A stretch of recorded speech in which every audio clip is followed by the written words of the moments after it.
But at that beach, I now was seen. The abuse was out there for everyone to know. And yet I was left unprotected. And that was harder than the abuse itself, to be honest, because before I didn't have a voice because I hadn't spoken out. But at this point, I was silenced.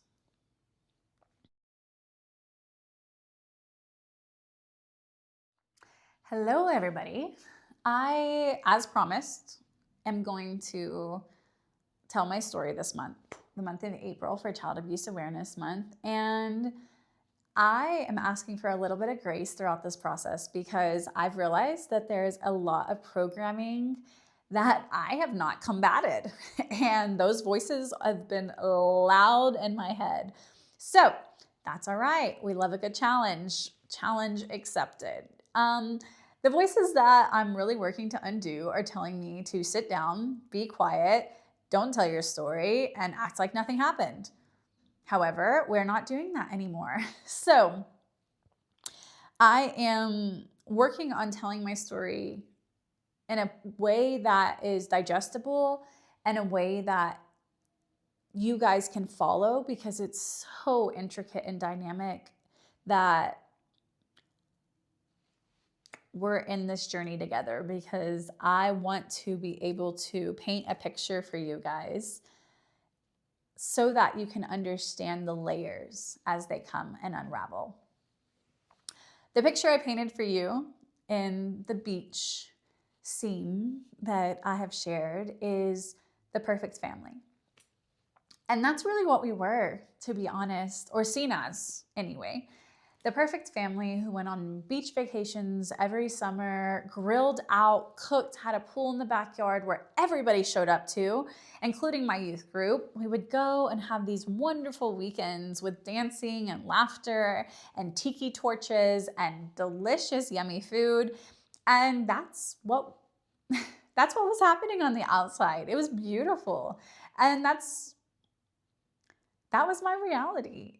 It was a good life. It was, compared to what my siblings and I came from, it was an oasis on the outside. Those pictures are from the last trip that we ever took together as a family.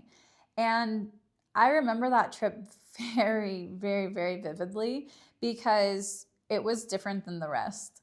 The previous trips, no one knew. No one had any idea what was happening to me every morning. They didn't know about the abuse or what I was dealing with on the inside. But this trip, everyone knew.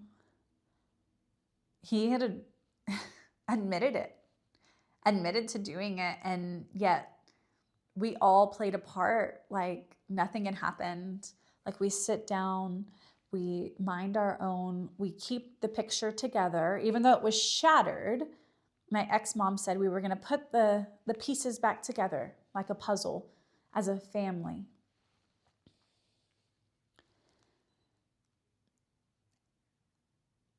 But at that beach, I now was seen.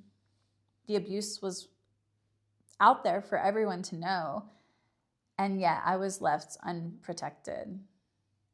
And that was harder than the abuse itself, to be honest, because before I didn't have a voice because I hadn't spoken out. But at this point, I was silenced.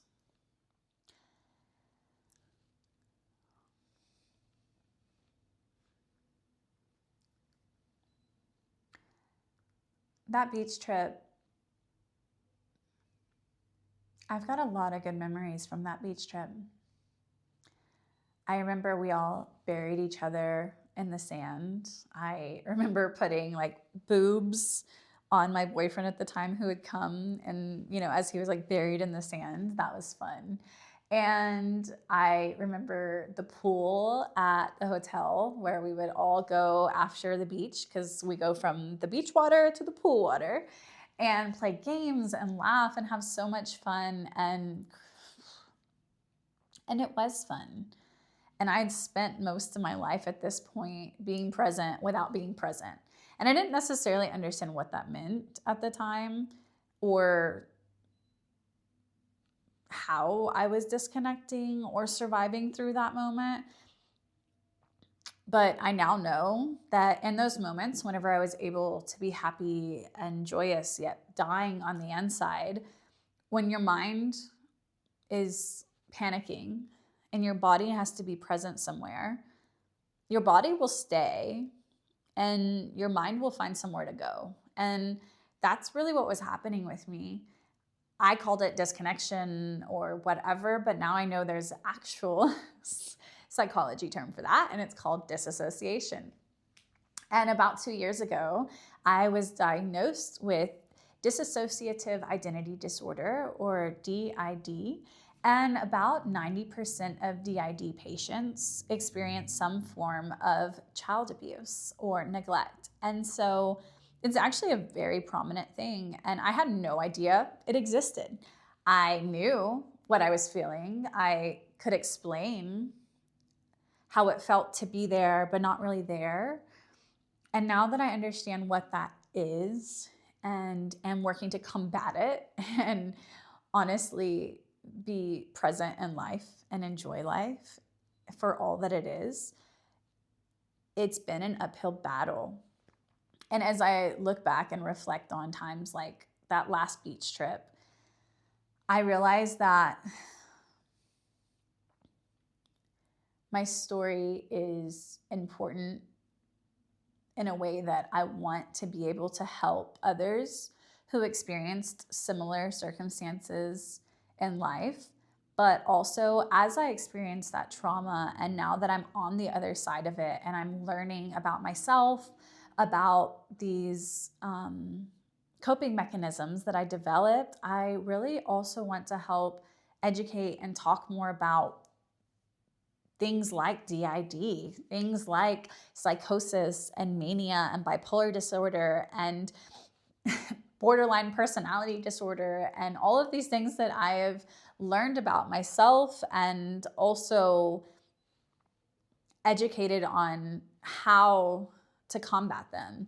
And so as I go through this journey, I would like to tell my story, and I would also like to share what I've learned from that story and how I've grown through it, because we have grown through it. We grow every single day. That's the goal, right?